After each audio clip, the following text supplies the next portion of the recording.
How do they know your name on there? Ah, voila. 5, 6, 7. Voila. Here we are. And once again, we are backwards. How do I...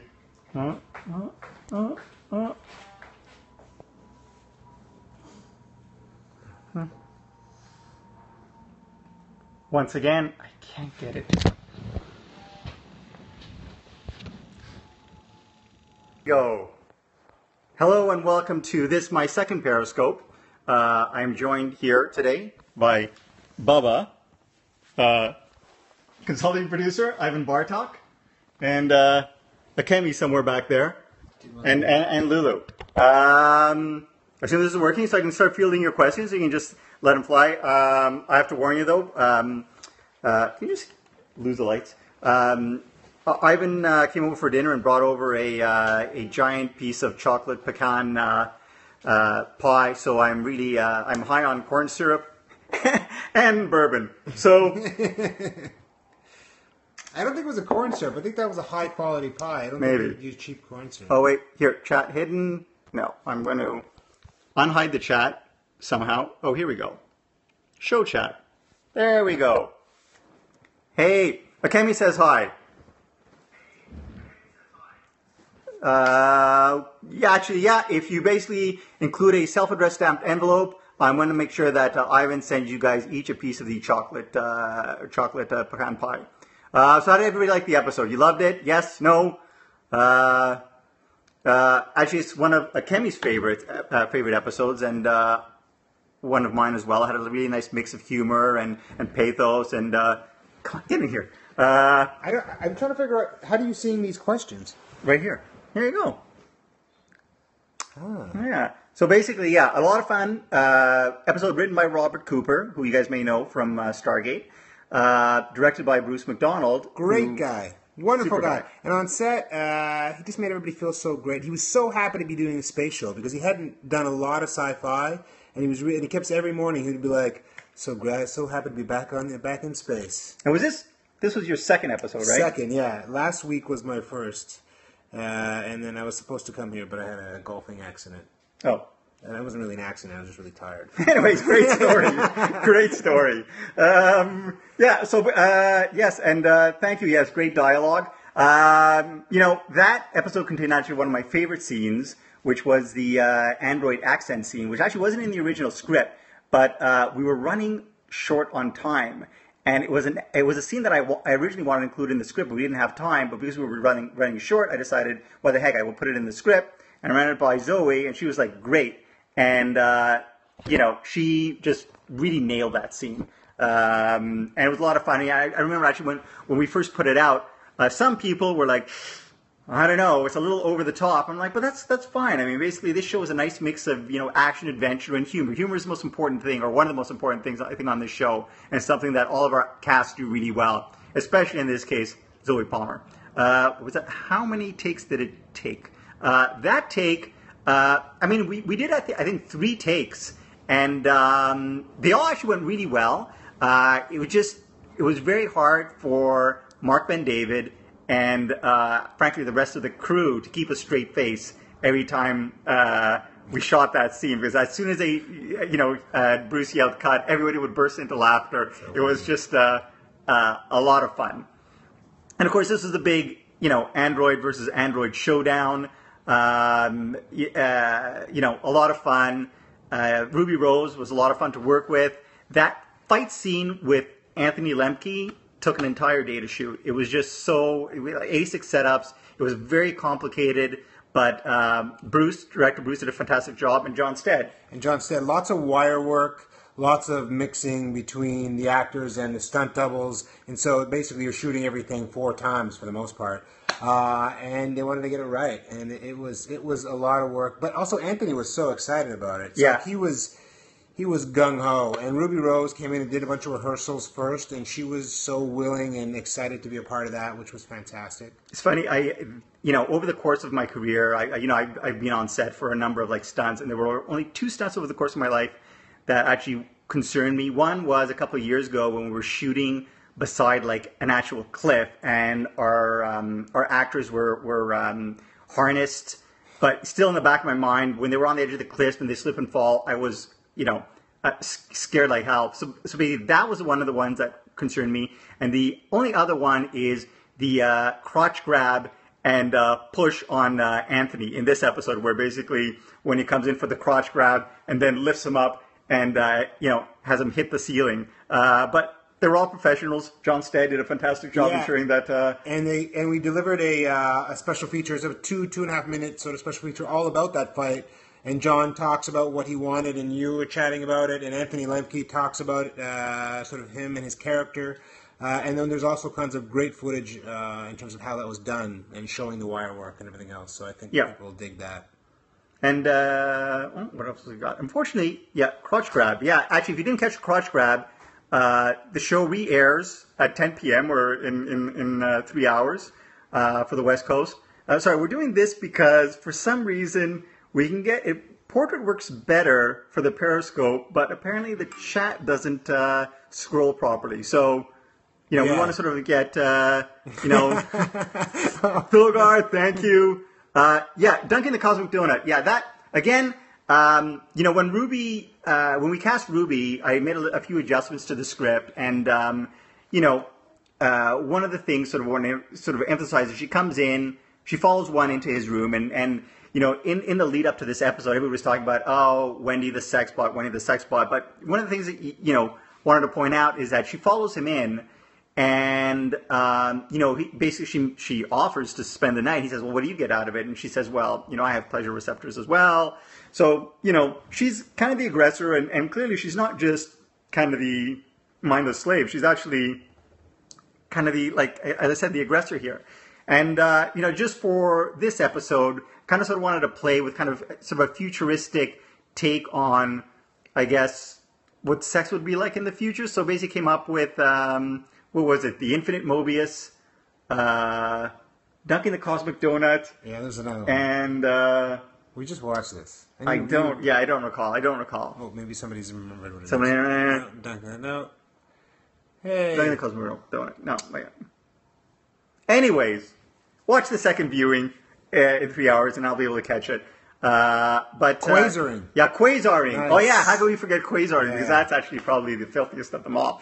But yeah, so I mean, that was a lot of fun, and one of my favorite lines in that particular scene was when Wendy, obviously seeing that one is nervous, offers to turn off her performance analytics, which is a good way to go. I think in just any similar situation. Well, just to make him comfortable. Yeah, no, I'm just talking in general. It's always good to sort of. Well, sometimes it's tough to turn off your analytics. You know what I mean? Sometimes you get in your head. I don't know. Yeah. I think maybe we're on this thing. We're actually looking sideways. So is that? How's this? Better? Will we see more? Sorry, I just caught the end of that. Will we see more of the Zobot? And yeah, actually, if she survives this episode, and there's no way to tell. There's no way to know for now, for sure, until you tune in next week. But chances are she may be back. Fixed, yes. Oh, see, okay, that was it. Better, so much better. That's for leaving Uranus out of the euphemisms. Yeah. Well, how old is 5? 5 is about, say, maybe 15, 16? Originally in the comic book, she was about 12. But apparently it was a big deal. We couldn't hire... If we hired an actress who's under 18, then we would, because it would presumably have to be in high school, it would require us to hire a tutor. So I suggested, why don't we just hire a high school dropout. But no one liked that idea. No one ever likes my ideas. Yeah. So we ended up... You said hobo. Well, I don't know how many hobos we could find, but in any case, I think Janelle Furlan is much better than a hobo. I think she's amazing. She is amazing. Fantastic. Not just an amazing actress, a wonderful person. Yeah, she's lovely to be with. Actually, Akemi, my girlfriend, and I hung out with her last weekend at the an anime convention. Anime Evolution, and actually Jodelle just tweeted me today to say that she was recognized twice while she was out and about. Once by her sister and her mom. You still live here? No. Yeah. No, on the SkyTrain? On the SkyTrain on our way home. Yeah, Cyrus King, we'll be finding out more about him in the somewhat distant future. Toronto's my hometown. Lots of great hobos. And where we film Dark Matter. Yeah, actually, we're back here in Vancouver now, awaiting word on season 2. I don't know if you guys have heard anything. If you have heard something, please tweet me so that I can actually get started working on season 2. Thank you. If I was staring at Sarah's pod at the end, we're going to get Yeah, more into that. actually, that is kind of an interesting shot. I mean, basically at the end, you scroll through all these, you go through all these different shots, and of course, you know, you come to 5, and she's looking at the pod, and she cocks her head. And why was that scene included? I don't know. Maybe we'll find out again in the not too distant future. How was my San Diego Comic-Con experience? It was fine. I didn't love it as much as I was hoping I would. Well, it started off tough. You had a tough flight. Yeah, I had a tough flight. The fans were great. I love meeting the fans. And one of the things actually Kemi was kind of disappointing was the fact that there weren't as many cosplayers, although there were quite a bit. And Kemi's theory is that maybe San Diego Comic-Con, for some reason, the audience is shifting away from like the every person towards more sort of people in the industry, which you find kind of disappointing. So I don't know. As for someone asked about New York or the other cons, I have no plans. I think I'm all conned out. But if you guys want to see the cast show up at these conventions, then send an invite. Have the organizers send an invite to the production, and I'm sure they would love to attend when they're not shooting season 2. Have you heard anything? You were talking about it earlier. Yeah, I haven't heard anything. No. Okay. No. I really hope there's a season 2. Yeah. I mean, what else are you going to do? I really got nothing. He's got nothing. Yeah. He really needs a second season. Yeah. How many times? Oh, Fan Expo in Toronto is cool. Yes, it is. Why 1 and 2? Okay, someone was asking about 1 and 2, and I know some people were kind of hoping they would get together. A lot of people don't like it. So basically, this is what I submit to you guys, is that there's 7 people on a ship, stuck together. Over time, sooner or later, there's going to be a hookup, realistically.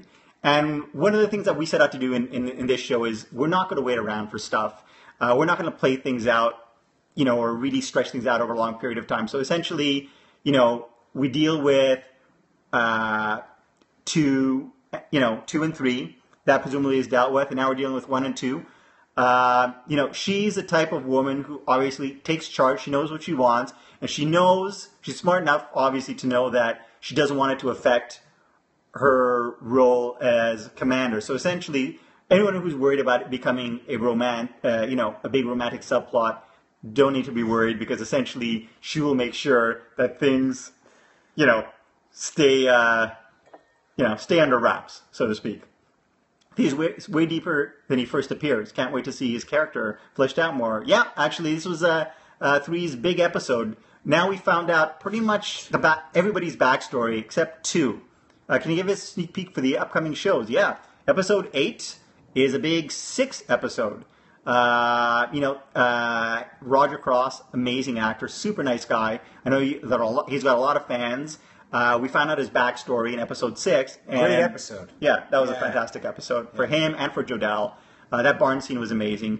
And, he, at the end of the episode, we left it with him, watching that news report about the general. And the news report says, well, no one knows where he is. But, of course, in that flashback, there is the mention of the home base of Arrakis Sadr. So, does he use that information to seek revenge?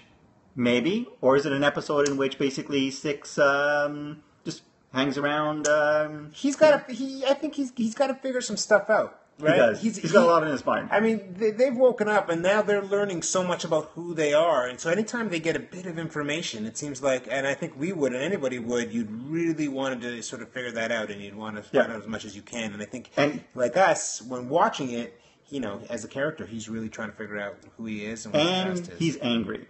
He's angry. Yeah. By the way, someone just asked, how does 5 escape the airlock? That is something else we find out later this season. So there you go. Plenty of answers coming your way. Episode 9, by the way, is a 4 episode. Alex Malari Jr. Takes the spotlight, and he's another guy who is out for revenge. Somebody asked, what is 2? It's a number? But I don't think I understand it comes the question. after 1 and before 3. Who do we tweet to get a season 2? I think you should be tweeting sci-fi. Sci-Fi and tell them you're loving the show, and maybe they should pick up a season 2 so we can, get started writing those scripts. Seriously, mention my name. Tell them how much you love this guy. Yeah, I mean, you can see the work I did. Is Stu going to be a zombie? She was mysteriously healed. Yeah, actually, that is weird. Now, come to think of it, why does she heal? That was like, she was bitten, Yeah. and then she magically healed. I wonder if that's going to be explained. Do you know exactly what the issue was in terms of, I mean, we found out that she was sick, but She was bitten. Yep. B, she was infected, and magically by the end of the episode, the virus is gone, and her wound is magically healed. And you notice, by the way, she's sporting that fake bandage. This crew is all about keeping the secrets. Whether it was 3 in the door, 1 finding out about Jace Corso, 2 in her bandage, and potentially moving forward. And sooner or later, all will be revealed. I mean, eventually, yeah. But I mean, secrets have a way of getting people in trouble, and things will really come to a head at the end of this season. And as Ivan said, I mean, basically all will be revealed. I mean, one of the big questions is who stole everyone's memories, and that's the question. That is probably the biggest question. Yeah. And we will find out at the end of the season. And I got to tell you, it's not going to be good news for everybody. Secrets are never good. No, it's true. Anyways, I hope you guys enjoyed the episode. Mm-hmm. I'm going to relax. What do all these hearts mean? These hearts mean people are loving us. Mainly you. I'm just excited. I'm betting Tu's healing is related to the skin graft Six got on the station. Maybe. Oh, interesting. Akemi would like Dragon Con. Tell her to. Akemi, I think, would love Dragon Con. Talk to Martin Gary. Do you have favorite characters? Characters, they're unlike kids where basically you can have your favorites. Characters are really tough to pick favorites for. So I gotta say I love them all. And yes, Zoe did an amazing job. Someone said, she did an amazing job. Well, this is what I kind of really like about the first season, and there's so much sort of discovery, and we're learning about all these different characters, that every character really gets a chance to shine, right? It's not, often in montage shows with, ensemble casts, often it's really trying to, get some scenes and get some meat for each character, but in that first season, you really gave them so much meat to work with, because they're often getting their own episodes, which is pretty fantastic. Yeah. And then, just looking ahead, next week we go back to, episode 1 ended with a big WTF moment when they find out they were villains. Episode 3 ends with a big WTF moment where they find out, there's another Jace Corso, or we find out there's another Jace Corso out there. Episode 5 ends up was a big WTF moment. When we remove the bandage and we discover the wound's not there. And episode 8, next week, we'll have a big WTF moment, which I can't reveal now, but it's a big, shocking revelation. A behind the scenes question that was there was, what was the biggest hurdle for filming season 1? It's tough making television. It's a lot of work, right? Yeah. Would you look back at, for me, I think it was showing up to Toronto and it was -20. Yeah. And I was like, oh, shit. My dogs would not even go outside. It was cold. But filming TV is super fun and super hard work. It's a lot of hours. We're up at, 4:30, 5 every morning. We don't get home till 10, 10:30. Sometimes we're working Saturdays. Yeah, well, for the last 6 weeks, we did 6-day weeks. Somebody asked about injuries. No injuries on set. Our stunt coordinator, John Stead, is very careful with the actors and our stunt people, so very good. Someone asked about 2, when we would find out her backstory. You will not have to wait till season 2.